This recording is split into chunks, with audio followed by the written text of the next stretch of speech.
right, I'm not going to make you guys sit through all that all over again. You just let me know that you have audio, and we're going to get rolling here. Had to restart the entire PC. Not sure what happened, but it looks like we're missing about 90% of the people that were in before. My apologies. I have no idea what happened.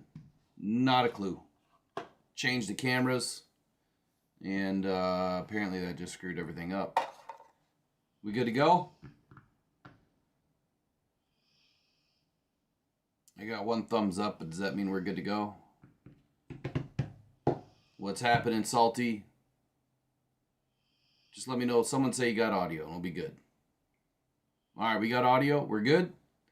All right, let's get it rolling. Let me go to the thumb intro so we can actually try to kick this off. Hold on.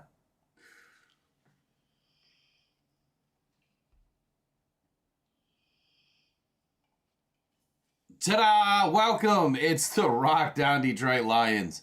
It is the season is back show, right? Maybe we're back. Kinda. Anyway, season's almost here. So we're going to start kicking off the pregame shows more than likely on Thursday nights, but it could change because of the schedule. So tonight we're doing it on Thursday night. But anyway, tonight's roster is sponsored by your Pro Sports Zone in Livonia, Michigan. If you guys are looking for the latest Lions gear, merchandise, and memorabilia, of course you want to get the best customer service, and that's why you're going to go to Pro Sports Zone, located at 37658 6 Mile Road in Livonia, Michigan, inside the Laurel Park Place Mall. Go say hi to John Yu, the owner of Pro Sports Zone. Let him know that Will Rock at Rocked On sent you there. Maybe he's got a nice little discount for you. We'll see. But if you want the best, and I mean the absolute best stuff, he's got a college store right across the hall. So anything Michigan sports, hockey, MLB, NC2A, NFL, you name it, he's got it. And if he doesn't have it, he can get it. Excellent dude, great store. I highly recommend it. Obviously, great sponsor, good partner to work with. Go check out John Yu. So tonight's roster, again, it's going to really all be about the Chiefs and the Lions. We'll take your questions. We'll kind of get some back and forth conversation going on tonight.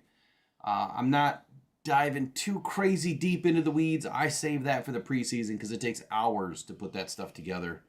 But look, it's simple, right? The Detroit Lions are ready to set off, with the Kansas City Chiefs again. 2 years in a row. We're running up against the Chiefs early in the season. Last year, of course, this was a matchup that kicked off the season. Lions fans felt like, man, we don't have a chance in hell going to Kansas City, taking on these Super Bowl champs. We aren't going to win this game, are we? I think that it was, done in such epic fashion. The way that the Lions won that game and how that game went down. And yeah, some people are going to put a little asterisk, Mike Tirico, put a little asterisk by the win, whatever. I think that we proved our worth, right? We beat the Super Bowl champs. And you know what? We would have beat them a second time that season. If that NFC Championship game finished the way that it should have, we would have beat the Chiefs again. But anyway, it's kind of the rematch. The question is going to be, though, is Dan Campbell going to have some risks and opportunities in this game? Is he going to risk some starters? Now, I think a lot of us would rather have these guys healthy, right? And not, put us through another game of multiple injuries. And I'm hoping it doesn't happen. Earlier this morning, I was under the impression that Dan Campbell already made his mind up and he's not going to be putting anybody out there. Maybe 2 defensive players that he was considering to put out there. And now I've heard that there could potentially be a few offensive starters hitting the field. Potentially Jared Goff. If that happens, I think it'll give him a good test of where we're at. Obviously, you're not going to have Jahmyr Gibbs in the game. I doubt you would see Amon-Ra St. Brown, but then again, you might. I don't know. Dan Campbell does funny things. He does what he wants. He does what's best for the team, though. And so whatever he decides to do, that's what he decides to do. I will tell you this. There are players that firmly believe you need to get hit and go, put out a hit in preseason before the season starts. Kind of get your body in rhythm again. And we'll see if that happens. Either way, it's going to be a decent game. I don't think it's going to be extremely exciting unless we see some ones action, because their ones are just going to run down our throat potentially. I mean, that's what a lot of people are expecting. Or are you? I think our defense is pretty deep. I guess it really depends on who gets in the game. If it's Marcus Davenport, I think that'd be great.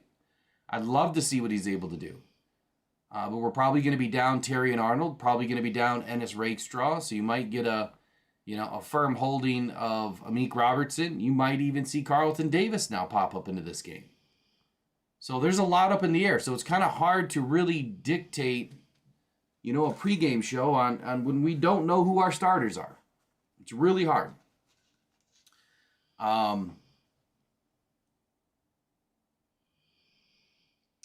Braylon says our wide receiver room is very concerning. No hope for DPJ. We need receivers. I don't know about all that. I think he's coming back around. He's coming back around. At the end of the day, though, let me ask you, Braylon. Does it really matter past wide receiver 3? I don't know if you were in the morning show this morning. I don't think you were, but does it really matter past wide receiver 3? It really doesn't. Unless you have injuries, unless you're going 4 wides, empty set 5, you're never really going to have a third wide receiver that's going to do much in this league. A few hundred yards. Look at what Jameson Williams did last year, and that's about what most wide receiver 4s do. And a large majority of wide receiver 3s do. Less than 500 yards in a season. Unless it's, wide receiver by committee, which we don't have. We don't have a committee.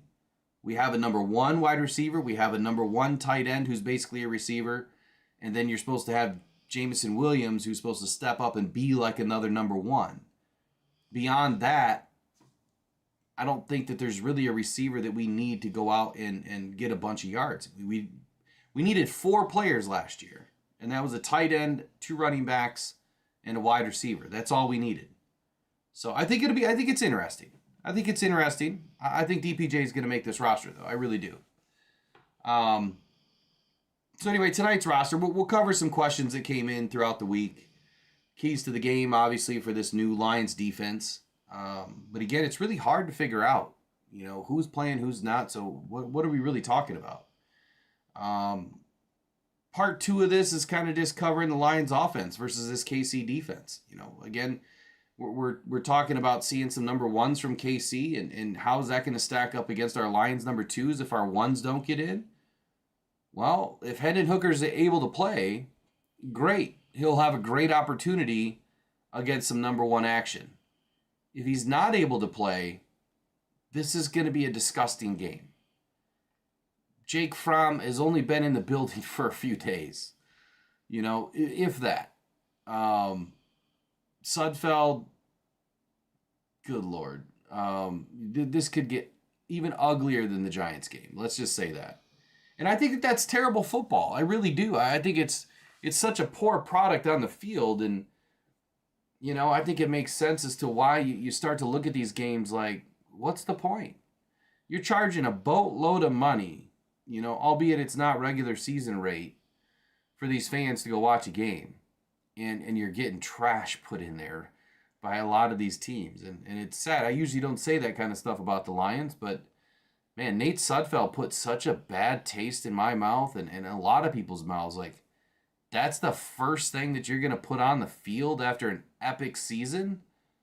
Man, that just, that didn't do it for me. Sorry. Didn't do it for me.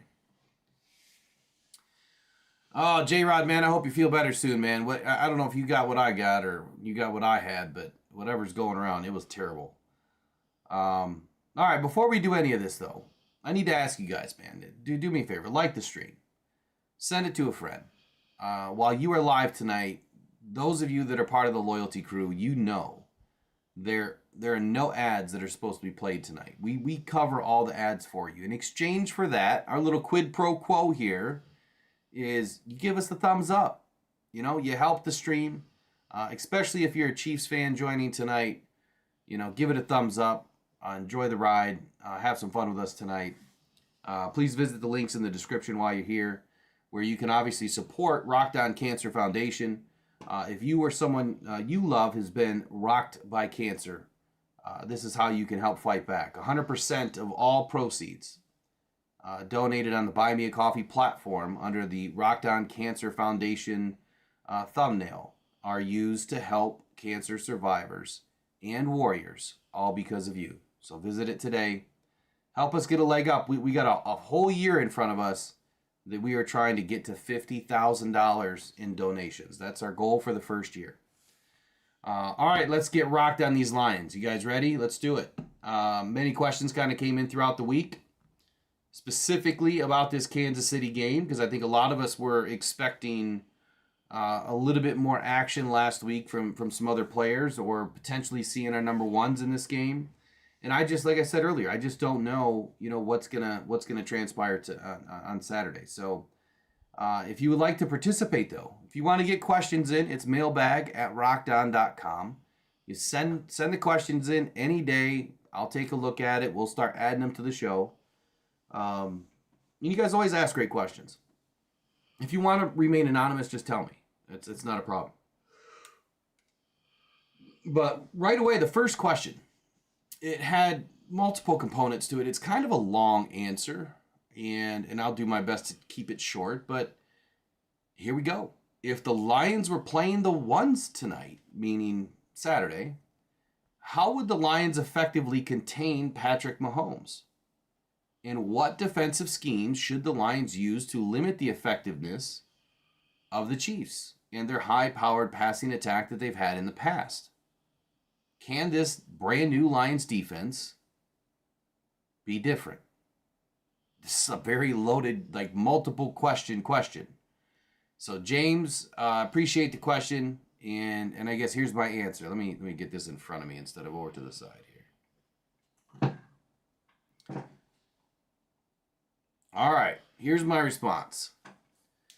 As soon as I take a drink. All right, so the Detroit Lions' new defense.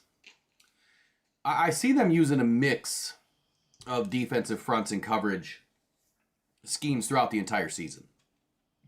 Obviously, it's going to be more tailored to each opponent, right? You want to utilize different fronts and schemes to disrupt the rhythm of Patrick Mahomes. That is the one thing that I've seen that hurts him. When Patrick Mahomes gets out of a rhythm, he then needs to run and move with the ball, and that's where he can be dangerous. That sometimes it's where he's the most dangerous, is when he's on the run and making moves. But if you can upset his rhythm early, that gives him fits. He does not like that. A lot of quarterbacks don't, but certain quarterbacks can handle the pressure. For whatever reason, Patrick Mahomes is not great when you get the right amount of pressure that is getting him off of his rhythm. Make him uncomfortable. So to effectively contain Mahomes and the Chiefs' passing attack, I think the Lions should focus on generating consistent pressure. It sounds simple, right? But it's not. This can be achieved through creative blitz packages. We started to see a few last season, but not enough. Defensive line play. Again, this is the hypothetical. I don't know why I have the yawns, but it has been a long day. This is a hypothetical because the question is being asked as if we're playing the ones on the ones. I believe firmly Marcus Davenport, Aiden Hutchinson, Ali McNeil, and when DJ Reader is finally active, that is going to be an extremely difficult defense to fool. And you're going to be multiple across that line and throw a lot of things and all of these different teams that they're not going to be expecting. Of course, stopping the run is the most important thing. Once you start to shut down the run, you can focus on the pass. You make a team one-dimensional, and things start to kind of change for you. As a defense, as a team, and what you're looking at. I think that then you can start to dial things up that maybe you're not going to call in the beginning of a game, but once you start to settle down the run game, you can start to dial up in a hurry. So I think stopping the run, making the Chiefs more one-dimensional is obviously important.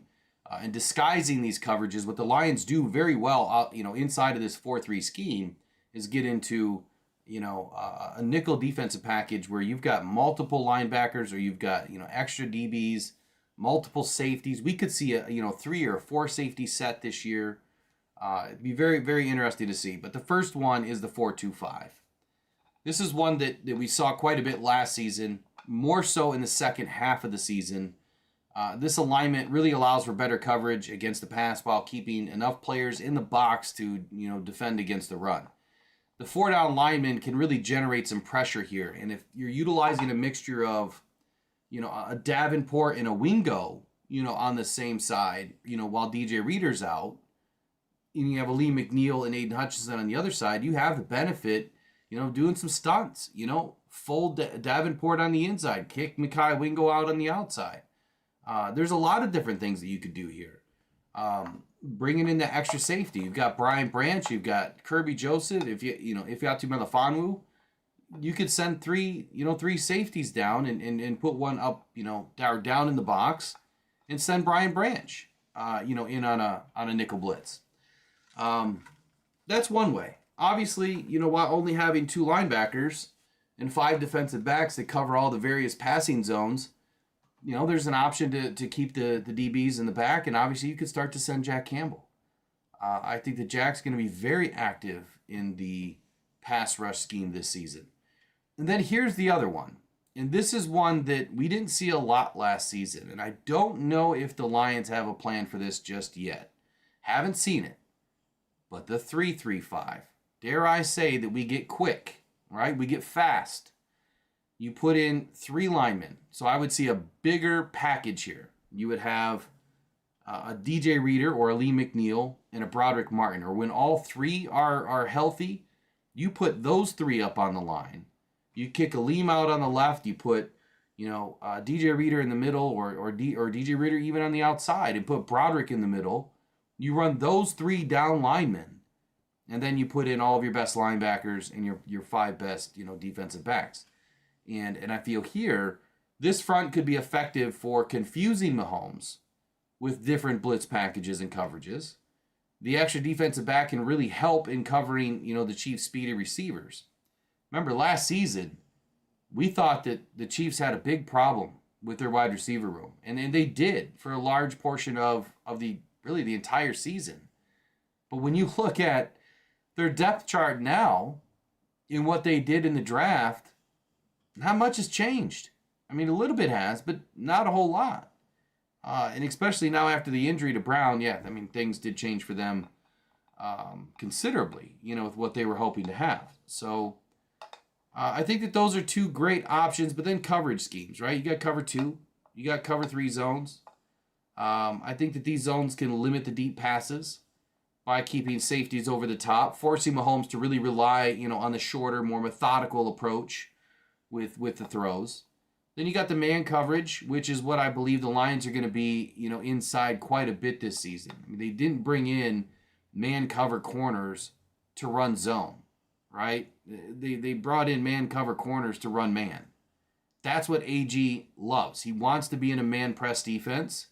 And last season, we were using zone type cover corners to play man it just didn't work. And clearly, we got killed. We were last in the league, 27th. So, didn't work. So, man coverage with safety help, I think, is critical. I'm not a big fan of always having single high safety. I think at times it helps if you're bringing guys down in the box, to get more pressure on the quarterback. But I would much rather see the Lions figure something else out, than always having single high safety in a man situation. Pressure strategies, so blitz packages. The Lions do this. They do this well. Last season, they mixed quite a few different blitz packages up, but they disguised them kind of in the same fronts. And if you put together some well-timed blitzes from the linebackers and the defensive backs, it can really disrupt Mahomes' timing and force him to make some quick decisions where you're going to see Brian Branch picking off another pick going to the end zone. What was that, the first or second pass of the game last year? And then you have simulated pressures. This one isn't talked about a whole lot. So you're showing blitz, and then you're dropping back. So you show blitz, you drop back. You show blitz, you drop back. You show blitz, you blitz. You mix it up. So I'd like to see, a lot of these different styles, fronts, coverages, schemes, whatever you want to call it, employed into some of these games this year, but especially against a guy like Patrick Mahomes. You have to keep him on his toes. Make him outthink you. Don't outthink yourself, right? Overall, the Lions will need to be creative, adaptive, combining in pressure and coverage to contain Mahomes' explosive playmaking abilities with his feet, which is where he can be the most dangerous. It's his feet that turns into his arm, and the next thing you know, there's a ball going down the sideline for a touchdown or something, and it's not him. It's the short dump-off pass that he just plucks right over your top of your head, and, there's Isaiah Pacheco or somebody catching the ball. So what do we got going on in the chat today? Let's see who's with us now that we've had a minute to let things, come back technology-wise. We got David Lyons in the house. We've got Rick Trace, of course. DLR Van Halen's in with us. Dennis Tidick. We got Mike P. Salty Pork Chops. And Casey. Who else do we have in here? We got Wilfredo Torres. Rich Withers. Andrew Isham.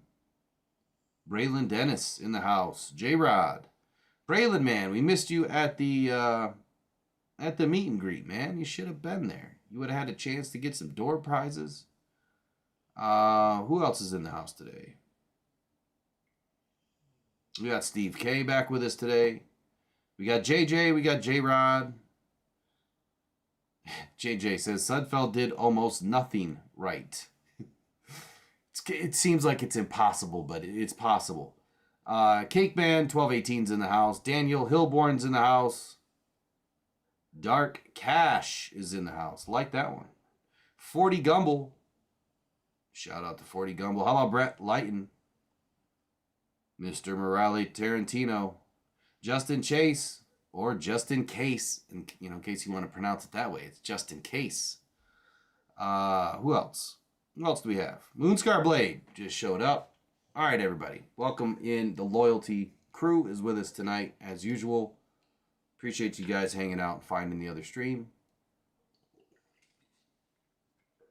All right, so here's what I was looking at. I was looking at their depth chart, and which I forgot. I got to pull all that back up because I had to close it all out. Oh, boy. Let's see if I can get it all back up easily. Oh, 11 tabs. Let's see if that's the right one.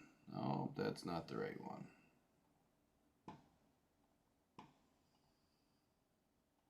There we go. That should be the right one. Come on, open.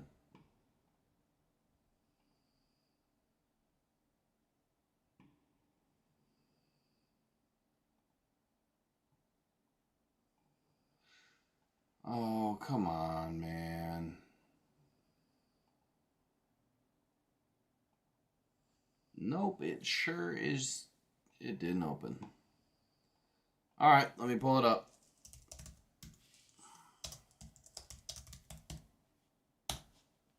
All right, so on their depth chart, unofficial, official depth chart, right? I found it kind of interesting that, talking about their wide receivers,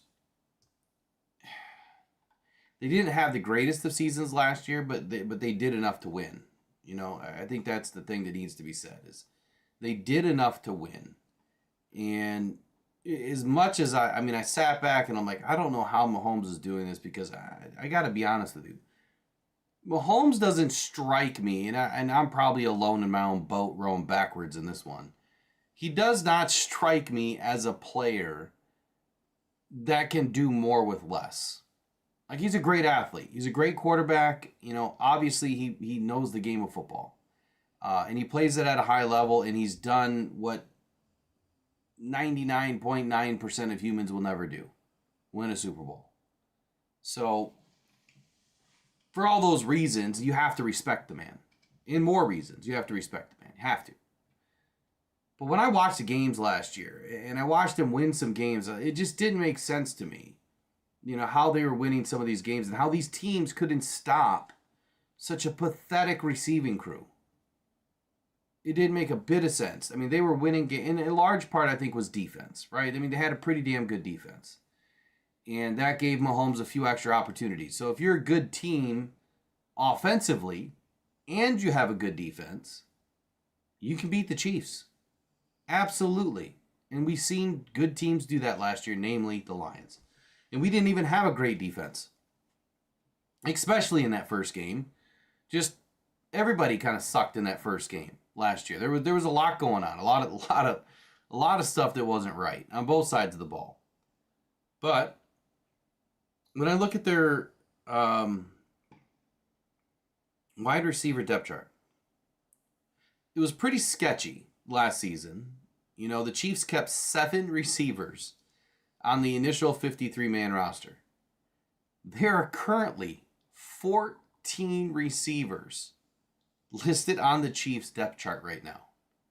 So do you think that they have any confidence at all in who they have on their roster? Because I think the answer is pretty clear. You don't just have 14 receivers in training camp. More than, what is that? More than 18, 19% of their roster, or no, it can't be that high. 15% maybe of their roster for camp is receivers? It's insane. So that tells me they don't have any trust. Who do they trust? So 14 divided by 90, 15.6% are receivers during camp. It's craziness.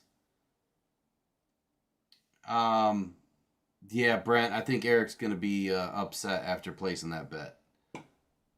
I don't know why he would have done that, but we'll see. Maybe they cover. Maybe they surprise us. If Hendon can play a good game and a large part of the game, then I think we could have a chance.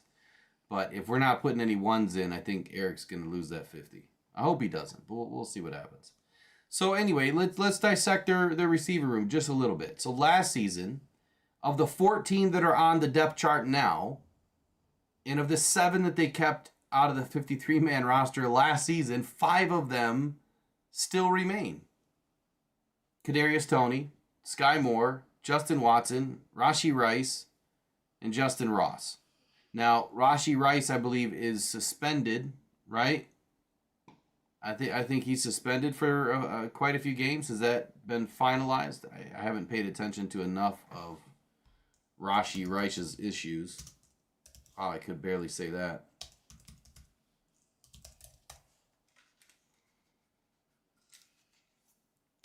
So 2 days ago, the NFL put out a statement on the suspension of Rashee Rice.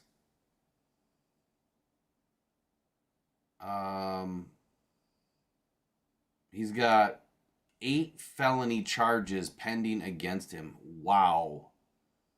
8 felony. He'll end up with probably 2 misdemeanors.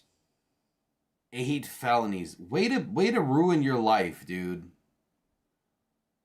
Some people, I swear, you have everything in front of you. You just won a Super Bowl and you just pissed it all away. Man. And then you got some people that are really struggling in life that all they want is a chance. That's all they want. They just want a chance. They're just an opportunity. And how much better they could do with that opportunity. But anyway, I'll digress from that. So, I feel like the Chiefs haven't gained any edges here. So they're going to lose Rice. He was a big part of their season last year. You still have Sky Moore and Justin Watson and Kadarius Toney. Kadarius Toney had a fair amount of drops last year. They got McCole Hardman back. Who else do they have? They have Hollywood Brown, who's injured now. And then in the draft, they brought in Xavier Worthy, who actually pretty good. Like, he's pretty damn good, and he's fast. So they still have options. They can still blow the roof off, the guy like Xavier Worthy, and Justin Watson, he's just going to have to step up. McCole Hardman's been around for a while. Kadarius Toney's been around for a minute. I don't see why those guys won't make the roster. I'd have to say that they probably will. So, and then you still have, Travis Kelce, who's a receiver in his own right. Getting old, though. He's getting old. And I think for all those reasons, I just don't see where this team is lining up to make another Super Bowl push with the same old, and a lot of headaches, man. I just don't see it. I really just don't see it. KC has been in a world of hurt this year with a lot that's gone on. So Rick says, so any first half standouts are definitely making the 53 then, right? Possibly. We're talking about the Chiefs, Brett. Yeah, possibly. I mean, absolutely. Why not? So, and then their free agency signings, right? So their free agency signings weren't plentiful. Let me get this open now. So free agency last season for the Chiefs, you had Carson Wentz. That was a brilliant move. Like, why didn't the Lions think of that? Mike Dana, defensive end, they obviously, re-signed him to a 3-year deal. Clyde Edwards-Helaire, so we're talking about running back room here for the Kansas City Chiefs. They do bring back 2 of their running backs. So Isaiah Pacheco and Clyde Edwards-Helaire. Now, it was interesting that they lost McKinnon. And, McKinnon the year before in 2022, the year before in 2022, he was predominantly Patrick Mahomes' safety valve. Like all the outlet passes, everything went to McKinnon. And he was a guy that I was worried about last year when the Lions went up against him. And you could see some of the dirty work that McKinnon does. I think he had 2 good games last year. He had an off season, and I think that's why, the Chiefs really wanted to move on from him. But bringing back Pacheco, who's definitely a dynamic running back, and Clyde Edwards-Helaire, who has been dynamic. And then they brought in a guy named Carson Steele. And in their first preseason game, Pacheco rushed twice for 16 yards. Steele rushed 4 times for 29 yards, very similar to Sione Vaki, who rushed 4 times for 29 yards, and a touchdown. So I think they're okay in the running back department. They've got familiarity back there, continuity back there. I think that they're going to be fine. I think that their run game is more of a pass-heavy run game, but, they'll have it. In the receiving room, like we were just talking about, like I said, you still have Travis Kelce, and last week he caught his only target for 7 yards, and then Marquise Brown sustained an injury, so he'll be out for a few weeks with a dislocated clavicle. And if I remember, that was about a 6-week deal for me. I didn't have surgery on mine. I still got that really large bump there. The Chiefs were 3 for 11 last week on third down conversions. They will obviously look for better effort this go around as they attempt to really get warmed up for the regular season. Chiefs wide receiver depth, like I said, it's not impressive. It's the same old. I think that the Lions could really eat these guys up, to be honest with you. I mean, we're not going to have Ennis Rakestraw or Terrion Arnold, from what I understand. At least that's the going theme right now, is that they're probably not going to play. So we'll see some other guys get some action. Now, if those guys are playing, I think that we could shut these guys down all day. But we'll see what happens. Before I get too deep, though, there's more questions. We'll save that one. We'll save that question. We'll save that one. That's more defense. I don't want to get into defense just yet. Preseason stats for the Chiefs. We'll take a look here what they did last week overall. So, not much. Not much at all. But you've had 1, 2, 3, 4, 5, 6, 7, 8, 9, 10, 11 guys got in the game and attempted a run at least one time. 11 guys. Clyde Edwards-Helaire, Carson Wentz, Zamet, Remigio, Bailey, Oladokun, Ingram, Book, Pacheco, Prince, and Steele. Everybody got some action. They had just about 100 yards on the ground and 1 touchdown. So not a whole lot there. In the passing stats last week, you only had 4 guys that got involved in the passing game last week. So Carson Wentz was 4 of 4, 26 yards. Patrick Mahomes, 3 of 4, 75 yards. Or, I'm sorry, 27 yards. No touchdowns. Book, their other backup quarterback, was 8 of 9, 88.9 yards.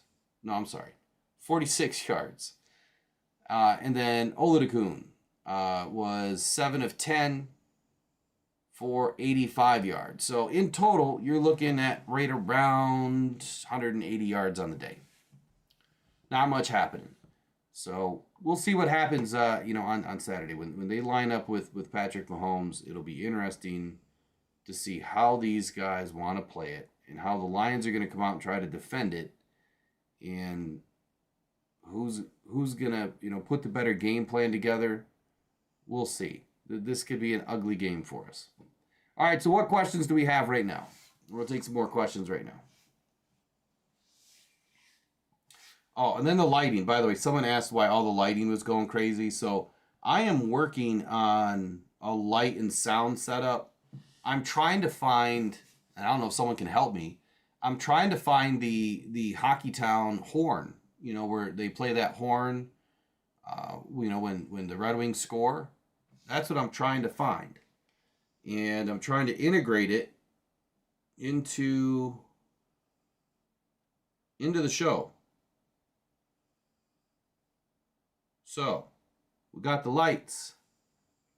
I got lights all over the place, and I'll probably dim it. I'll probably have another button that I got to press to dim it, but I want it to go crazy, and then we get the horn going when we do play-by-play. So we're getting some light action going, just continuing the build out of the studio. It's come a long way. We got everything all mounted up on the ceiling now. It's starting to look professional in here. All right, so what questions do we have about the weekend? I think that the most important thing for this Lions team is this defense. I think the offense is going to be highly suspect because we don't know who the hell is going to be throwing the ball. What's happening, Mike? I jumped in earlier today. See Kimber in here from Lions Talk by Chat Sports, and I made a small bet with him. We'll see if we can stick to this one. He was thinking that Aiden Hutchinson's going to have more than 15 sacks on the season. And you guys know me. I've been saying 15's the limit. I'd rather see it spread around to other guys, right? That will have more sacks by committee. So the bet was 15 or less for me. He's north of 15. It's a dinner bet. And if I win, he's got to wear a Rock Down hat and a Rock Down shirt on one of his shows. So that's the bet. And I don't know what I got to do for him yet. But we'll do a dinner bet and something. Maybe it'll be a Chat Sports hat and a shirt. I don't know. Having a little fun. Some content creators, we can all get along and have some fun. So we'll have some fun with it. So what questions do we have now about the Lions, defense here up against the Chiefs? Who are going to be the most important players, this weekend to watch for? Let me pull up the Lions depth chart again real quick.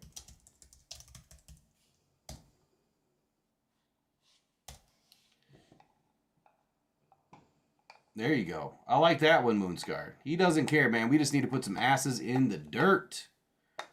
All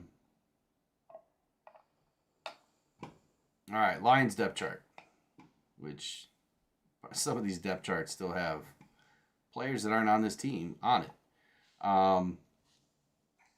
Obviously, we're not real sure if Jared Goff's going to get in this game. This speculation is crazy right now. I don't know why we're even thinking that we're going to have major starters in this game. I think it's crazy that we're going to put 2s against 1, though. You would think that the Lions and the Chiefs would probably be more in tune with what they're trying to get out of this, because something that I've always believed is the number 2s and 3s, right, even the 4s, these guys are hungry, right? I mean, they are playing like wild men, and sometimes they're not playing responsibly. So you have more injuries when you have guys that are hungry, just trying to make plays, running around like crazy. It's like this is their last opportunity to make a team. Going up against one of your number 1s, you could potentially have an injury there. Those are the things you got to be worried about. 1s-on-1s, yeah, you can still have injuries from the game, but I think that they play more clean football, right? They are more driven by the details, and their technique is a little bit more sound. there's less opportunity for mistakes. And sometimes those mistakes with technique can cause injuries to other players. For instance, if you're an offensive lineman and you take a shallow step on your step back, right?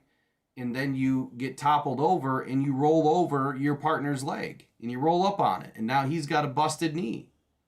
That maybe doesn't happen with your number one that took the right step or, went the right direction in pass pro. So weird stuff like that happens. Injuries happen just because some of these guys are not in tune with their details and mechanics. It's nuts.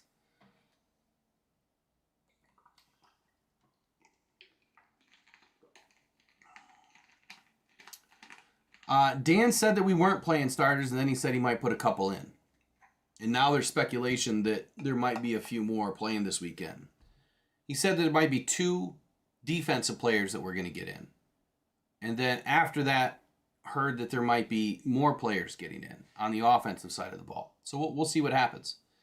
So right now, Nate Sudfeld, look, I really don't even want to see Nate Sudfeld. I really don't. I would have had his bags packed for him when he got back after the game. If Hendon Hooker can go at all, great. I would love to see him. Oh, we got this stupid bot in here again. I'll just get them banned real quick. See ya. I would love to see Hendon go again. I mean, is it worth it? Is he going to come back too quickly from, what is a potential, head injury, that he suffered last weekend or last week Thursday? That's up for the trainers to decide. So if he's able to go, I just want to see him play well and play consistent. What we saw on that second drive out of Hendon Hooker, I think, is exactly what we were hoping we were going to see. Someone that could make plays with their legs. What we didn't see was someone that could sit back and be patient and find the open man, out in the field. So that is what I want to see this weekend. If Hendon gets in, I want to see the quarterback that can sit back, not have to run, right? Make the right decision, get through your checks, get through your progressions, find the open man. The game with the legs, we know it can be there. And it's exciting. But it's also really not needed a whole lot in preseason. I'd rather see him just throw the dang ball away, live for the next play, and get out of the preseason healthy because it's a war of attrition here. It's a long season, and we need Hendon, to be healthy. What we saw was great, so it gave me enough confidence to know that Hendon is still have a lot. He still has a lot to learn. Still has a long way to go. But it gave me a little bit of resolve that, he can make some plays happen when needed. He put us down in scoring position. That was 3 points. That's great. I thought it was awesome. Jake Fromm, not expecting a whole lot from this guy. He's only been, in Allen Park now for, 48 hours or whatever it's been. He at least has a good arm. I will say that. He has a really good arm. He can chuck the ball. I just don't know how well his accuracy is. And especially when you're trying to learn, all new guys and, all new schemes and terminology and the offensive side of the ball. Yeah, it's going to be tough. It's going to be very vanilla is what it's going to be. So not expecting a whole lot from there. Now, the fact that Jahmyr Gibbs is out, right? I'm not expecting to see David Montgomery. But we've got a big battle brewing here between Craig Reynolds and Sione Vaki. I think without a doubt, the Lions are going to keep 4 running backs here. But I still want to see Craig Reynolds take the field. I still want to see Sione Vaki take the field. I want to see Sione do exactly what he did last week, which is run with confidence. The guy ran with purpose. He was able to get upfield and make great decisions. Guy's slippery. You put him in space, he can make some moves. And I just find that so exciting. A guy that's been playing safety the last many years in college gets a crack at this because his team had no depth chart. Everyone is injured. And he's like, I'll do it. And the guy takes off and ends up in the NFL in the 3rd round. That's just an incredible story, and I can't wait to see it develop even more. So you guys tell me in the chat here or in the comments below, who are the number 1 offensive players that you want to see this weekend? And what are you expecting to see? the most important position to me right now is wide receiver. Now, a minute ago, you probably heard me say, well, does it really matter after wide receiver 3? It really doesn't, because they're not expected to get a ton of yards. They're not really expected to affect the team or the game or the season that much. A lot of them are utilized for decoys. They're utilized in other special teams areas, throughout the game. But beyond wide receiver 3, you don't have a whole lot of action throughout the season. You're sticking to your primary guys. But that still doesn't mean we don't need somebody. We do. We need to see DPJ take a step up this weekend. I think he had one decent pass last week.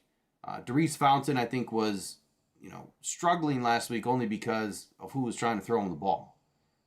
So I want to see a good output from those two. And then, of course, Isaiah Williams. Isaiah Williams has been my dark horse kind of guy to make this roster. And we saw a decent burst from him last week. Even though it was at the end of the game, we saw a decent burst from Isaiah Williams. I want to see him do it again. It's too bad that Antoine Green, suffered the injury that he did, which is turning out to be worse than, what was expected. But that means we need a taller, speedier wide receiver on this roster, which fits the Darius Fountain, the Traquan Smith, and the Donovan Peoples-Jones size.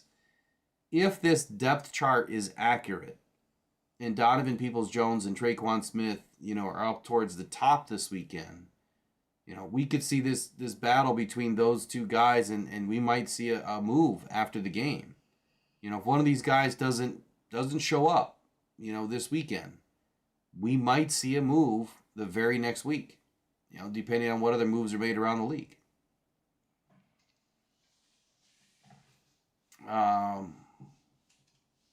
Khalif, you want to see Leaf get going? I do too.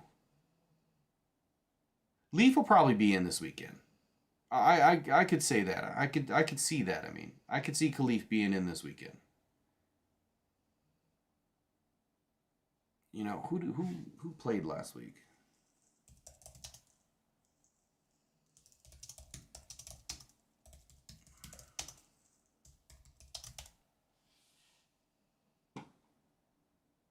Give me 1 second.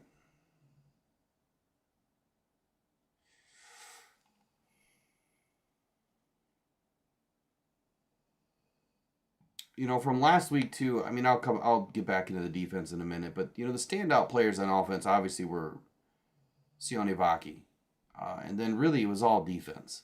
We didn't have a whole lot happening on the offensive side of the ball, so it would be nice to see that we can actually move the ball with some consistency this weekend, and get the ball downfield, get it into scoring position, and then make some plays happen.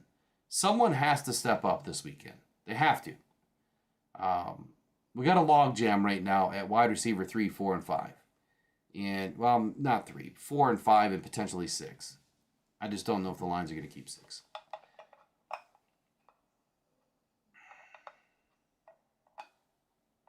Tracy, how are we doing on likes? I see you said that we're keeping up on the likes, and I appreciate that, by the way. I mean, you guys do a great job. But that's our quid pro quo. I pay for the ads. You guys like the stream. I think it's worth it, man. I think it is.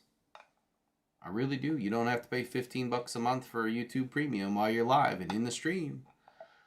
So tight end. I think that this position, again, it's fairly uncomplicated right now. And it's Sam Laporta. It's Brock Wright. These guys are making the roster. It's Shane Zielstra, who's battling back. I mean, this guy has really stepped up big this year. The way he's battled back from injury. And now thrown his hat into the ring that he belongs here. I think James Mitchell's a cut. And if he comes back on the practice squad, great. I think James Mitchell's out. So he's going to have to, if he's going to get in the game this weekend, he's going to have to show something. And it's going to have to be significant. But he obviously has not earned the respect, of the rest of this, quarterback room. He just hasn't. He's not getting the ball. He's not getting the timing down. But I think part of that problem is, who's throwing the ball. Nate Sudfeld. And I got to be honest. If I have a bone to pick with Brad Holmes or Dan Campbell, it's Nate Sudfeld. So we've had this issue with kickers, right? revolving door for years. Well, since they've been here. Since Dan and Brad have been here, we've had an issue with kickers. We can't have that issue with quarterbacks. You just can't. So going into the fourth season, at some point we have to have that quarterback of the future, that quarterback that can sit behind Goff and be somebody to lean on and be ready to get in and make plays, right? Hendon Hooker can be that guy. But take it a step further. What about camp?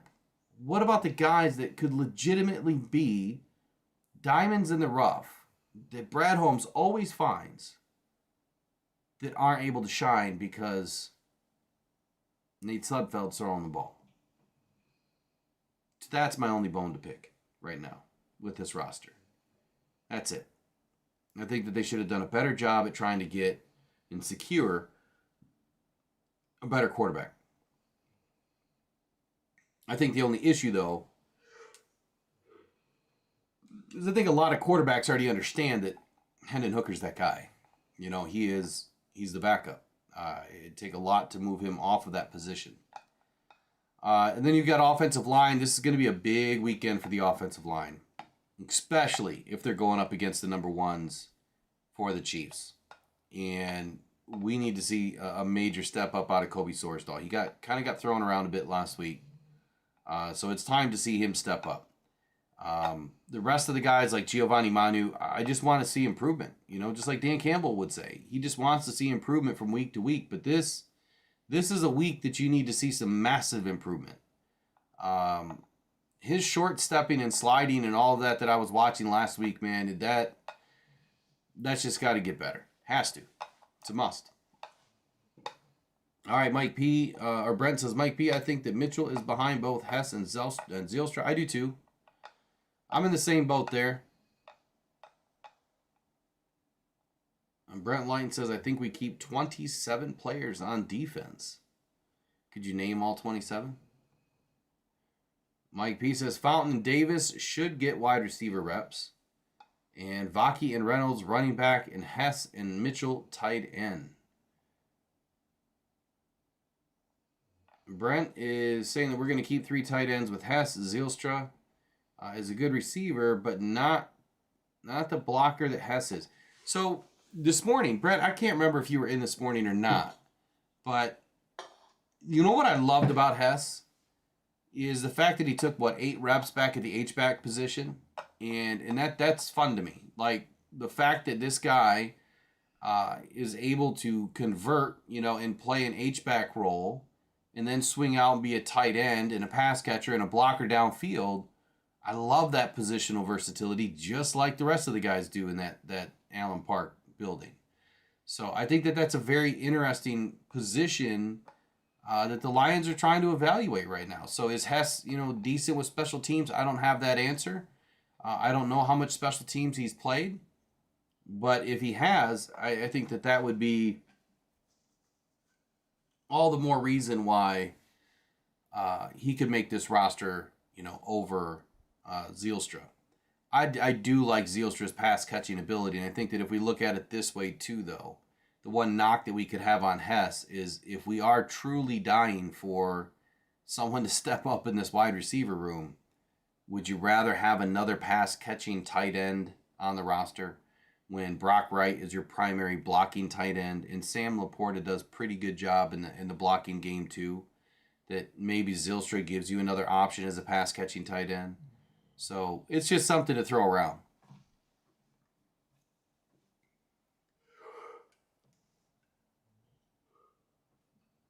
Trace wants to see Isaiah Williams, DPJ, Fountain, and Vaki step up this weekend. Bo Booth says that Nate Sudfeld has his bags packed, he's ready to go, and he's leaving on a jet plane. What song was that?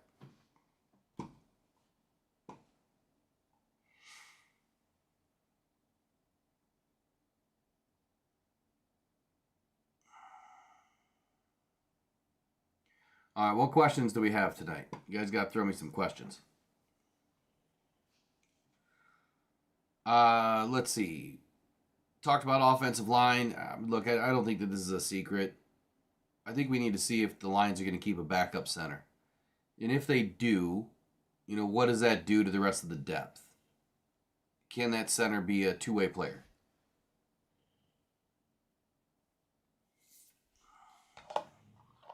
And I promise you, when we get into the season, we'll do full breakdowns here. We'll talk about all of it. But right now, without knowing who our starters are, like I said in the beginning of this, it's going to be pretty difficult. In last week, there was just nothing to be excited about. We didn't see anything that was exciting outside of Hendon Hooker. Well, Jake Bates. Jake Bates was exciting to watch, too, just because, there's been a lot riding on Jake Bates. A lot. The Lions haven't brought in another kicker to really compete. Mahogany's not going to play this weekend, Craig, from what we understand. Mahogany, he's probably going to be out a couple of weeks and potentially NFI'd for the majority of the season, from what I'm hearing. Unless I'm missing something. The last we heard, which was, I believe, yesterday, Mahogany's going to need a few weeks. Excuse me. He lost a lot of weight being sick. So he's got to get back to nutrition. He's got to get back to lifting weight. He's got to get back into shape. And then he's got to come in and learn. He hasn't learned anything. He's been virtually in the meetings. So he's got mental reps down, but he does not have anything on the field, which is a big problem for an offensive player. Defense, it feels like you can just slide in, anywhere and start making some tackles. You're just pulling and plugging holes on the defense. Pulling and plugging holes. On the offense, a little bit different. You got to know so much more. It's incredible. So if we take a look back at last week, what I really need is my notes up that I had open earlier.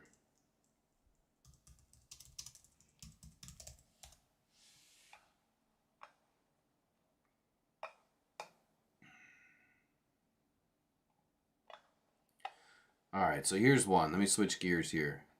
According to some recent reports, Khalif Raymond could potentially get in. And with Antoine Green out,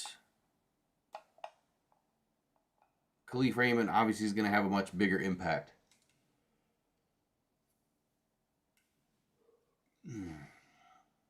Lions Super Bowl 2024, says $4.99 Super Chat. Thank you for the Super Chat.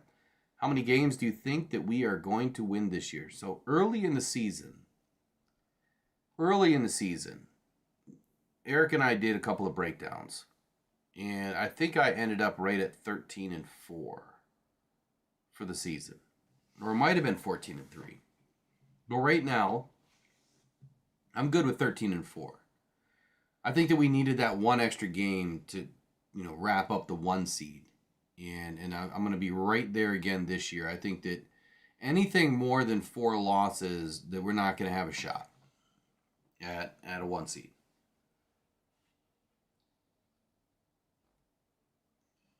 Oh, man, it's been a day, I guess.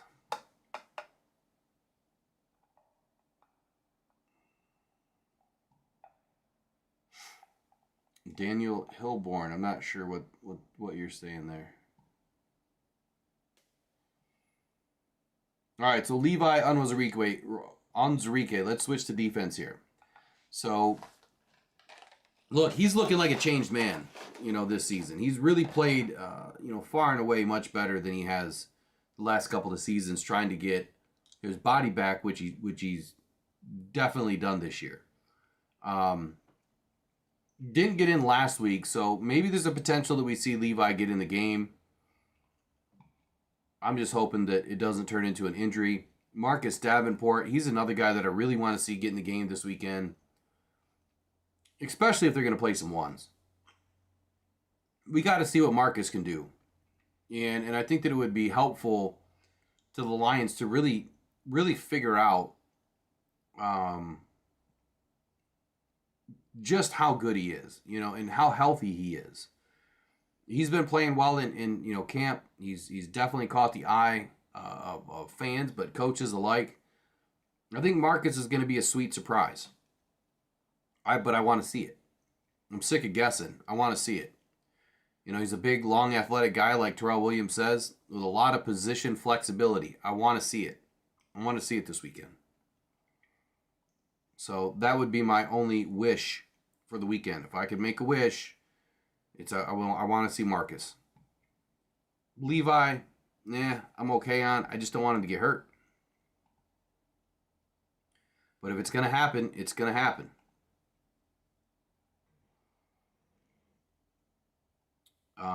So here's another question, and I don't know where this came from, but someone asked if Andy Reid feels like this is a revenge game.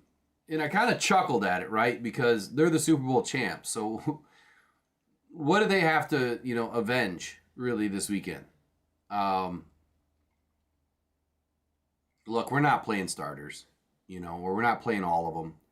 Might play a couple. It can't be a revenge game.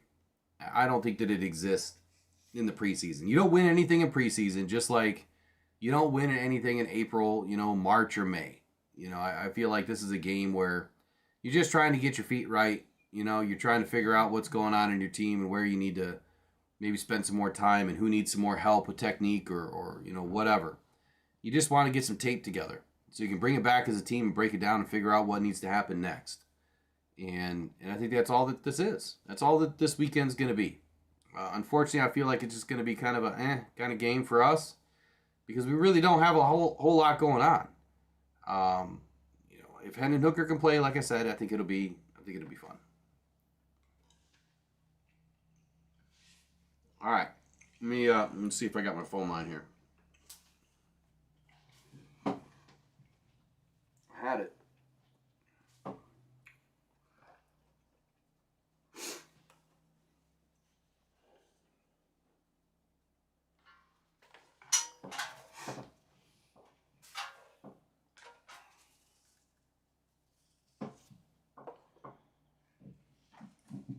All right, tonight's a short show. It's supposed to be an hour show tonight. Obviously, we started at 7:30 instead of 7. But I'm going to leave the phone open for the next 15 minutes.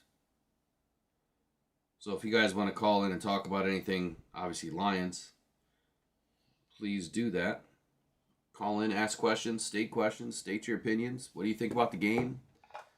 What do you think about the players that need to step up this weekend? And then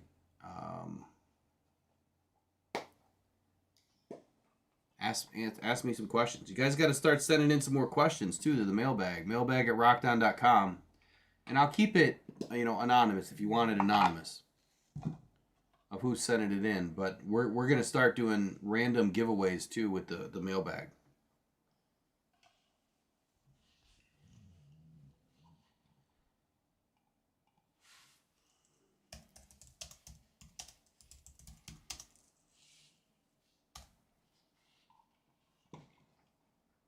So I think the biggest takeaway for me this year with this game, with the Lions preseason game, so it's typically the second game,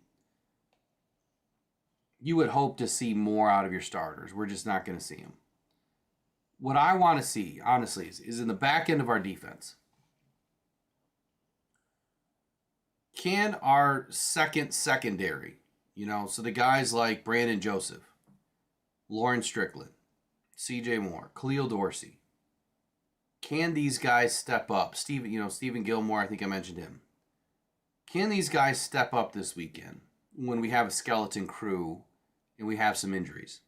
And who? Because out of all of those guys, the Lions are going to keep a handful at most, a couple of guys. That's it.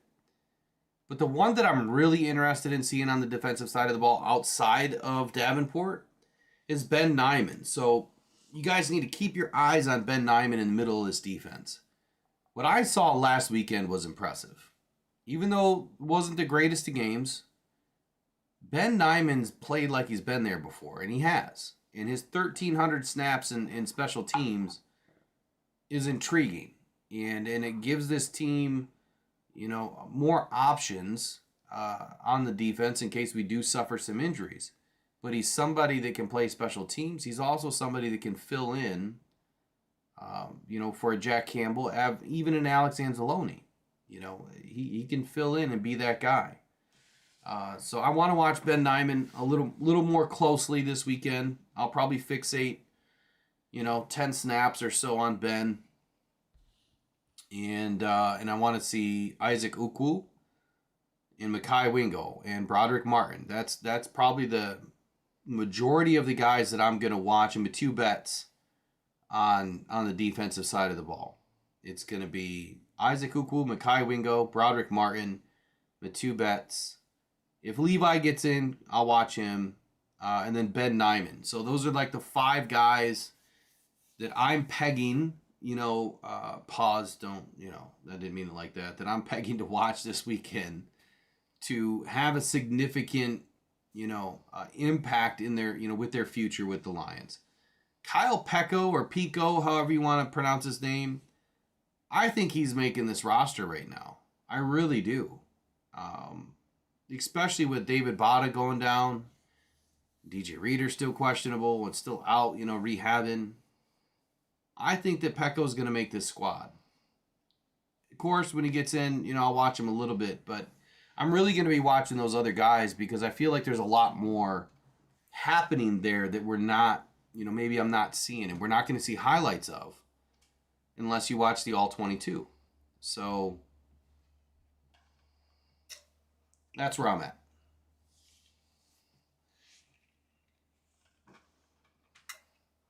I think the chat is way behind tonight.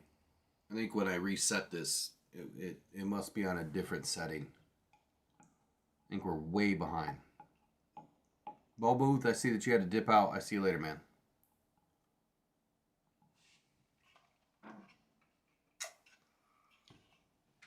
Ryan Van Valkenburg says, Hooker and Fromm better get the most playing time. No more Suckfeld. Yeah, that has to remain true. No more Sudfeld. Rick says he wants sacks on Pat. Somebody step up and earn that spot. I would love to see Patrick Mahomes get sacked by our backups this weekend.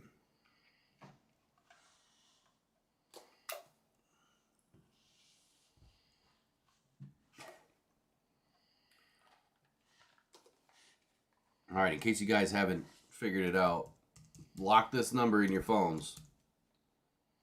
And I'm putting in the chat right now. That phone number is the show phone that you guys can call in all season long when we're live on Off the Cuff.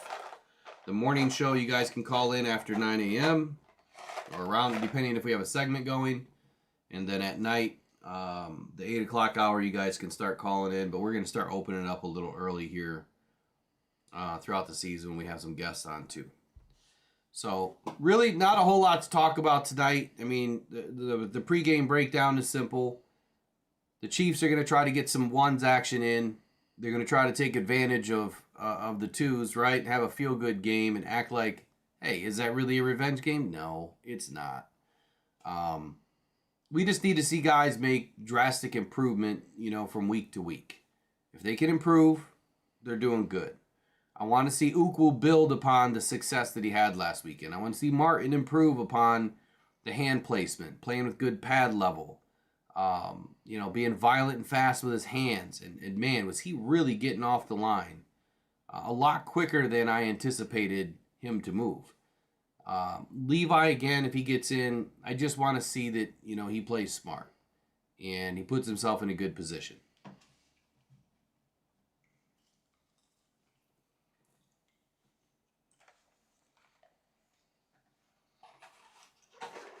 It's been quiet for bets. I don't know why. Not a whole lot. So, and I'm not saying this happens for all the writers in Detroit or whatever, but someone was saying something the other day that the Lions organization doesn't let them write everything, or they ask them to hold things, or I don't know what that was all about, but anyway, it makes you ask the question, are we not hearing certain things because maybe they're asked not to really write about it? I mean, freedom of press is freedom of press, but I guess if you want to keep your credential, you probably want to follow the guidelines that you are probably softly given. Either way, I would hope that that's the case because I would hope that there's a lot to write on bets by now, and that things are moving in the right direction. I wouldn't think that he would last this long if there wasn't some good things happening here. So don't be surprised if when Betts makes this roster, that week 1, week 2, you start to see why he made this roster.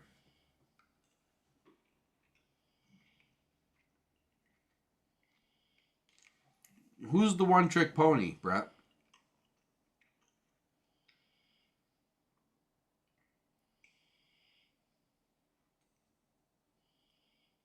You talking about James Houston?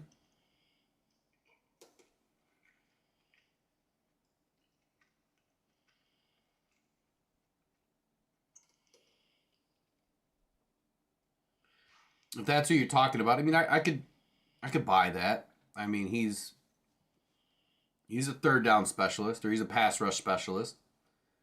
Every team has him. Yeah, every team has him, though. When you look around the league, you look at some of these teams that, you got guys that are only, getting 30, 40, 50% of the snaps. 50% is like a true rotational guy. If you got two guys that are just playing equal snaps, this defensive tackle is a first and second down defensive tackle. And then, this defensive tackle is a third down defensive tackle who also plays on goal line. Or this certain circumstance, or this set of, plays, this is who we use. I think what happens, from more often than not is teams start to dial in what these guys are good at. If they're not good at something, don't leave them out there. Why handicap your team? If you have someone sitting on the sidelines that is better at doing exactly this job, this play, this scheme, this front, I wouldn't want to put somebody in the game that just because they have a bigger, better name, but they're not as good at doing that job, I wouldn't want to leave them in. I'd want to put the guy in that maybe he only gets 20% of the snaps all year. So be it. But those 20% of the snaps, that was the best football that guy can play. And if that's the case for James Houston, and if he gets us another 8 or 9 sacks this year by giving us 40% of the snaps and giving us his best football, I'm cool with that because he can play both sides of the ball. You kind of need a guy, that can come in and relieve Aiden Hutchinson and relieve, Marcus Davenport. You need 2 guys that can do that. So your rotational guys need to kind of fit that mold. I'm not saying that you're going to have, Aiden Hutchinson off the field on third down, but you just never know, what makes more sense and when that these guys will fit in and do a better job than maybe what, the starter did. So just because you're a starter, I would say that it does not mean you're good at everything. You know what I mean? Oh, Rick says, I've heard Jeff Risdon suggest that. Keep quiet or lose creds? No shit. Allegedly, though. Allegedly. We'll throw that in there, Rick. Allegedly. Interesting. Was that this year?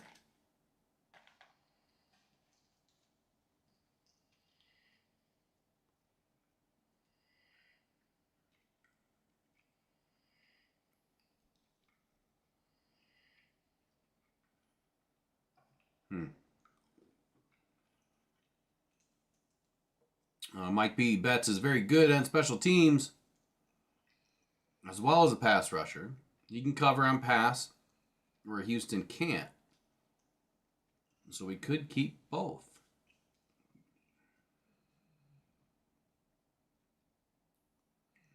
Yeah, Brent. Yeah, that's the tough part, man. your 53-man roster, it is extremely difficult to keep the guys you want. It is so hard.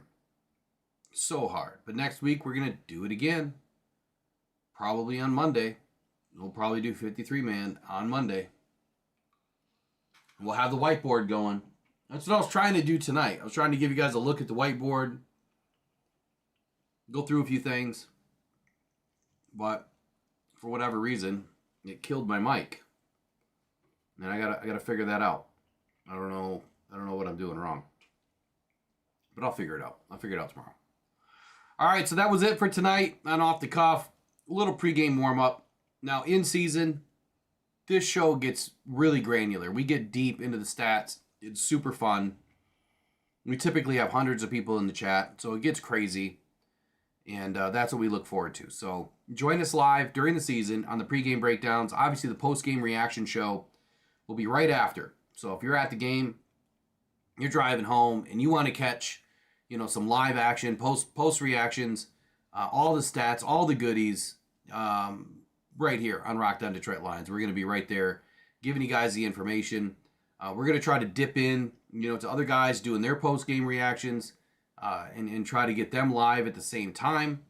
We're trying to work on this multi-stream, multicast system that will allow a few of us to be live and then bring in those live shows and talk to each other. Who knows if it'll be ready by week 1, but that's our goal for the year is to try to figure that out. I'm pretty sure next week we're trying to have all 22 come on. I got to check the email tonight to see which days work best. But I think that's going to be a really good show. So you guys know that he does a wonderful job on breaking down our Lions. And he's got some very good takes and very good analysis. So I can't wait to hear what he has to say about our Detroit Lions.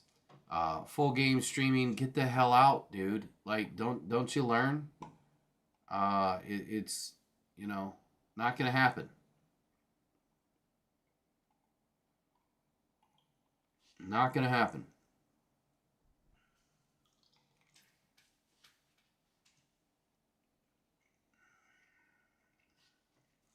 All right. Back tomorrow morning. Rise and Grind morning show. And Saturday, we'll be doing the live game play-by-play for the game. All right? Sorry about the delay tonight. We'll get it fixed for the next one. You guys have a wonderful night. We'll see you tomorrow morning, or some of you tomorrow morning.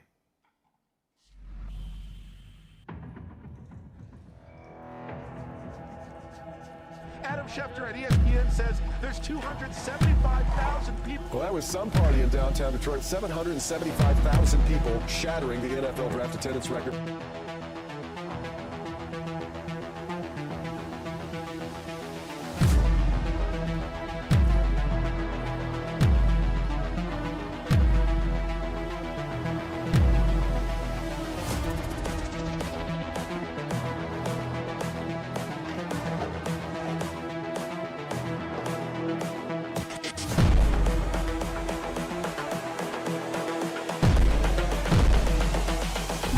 This is the future.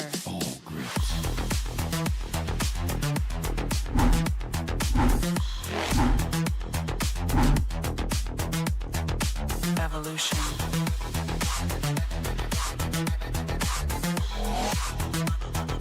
This is the future.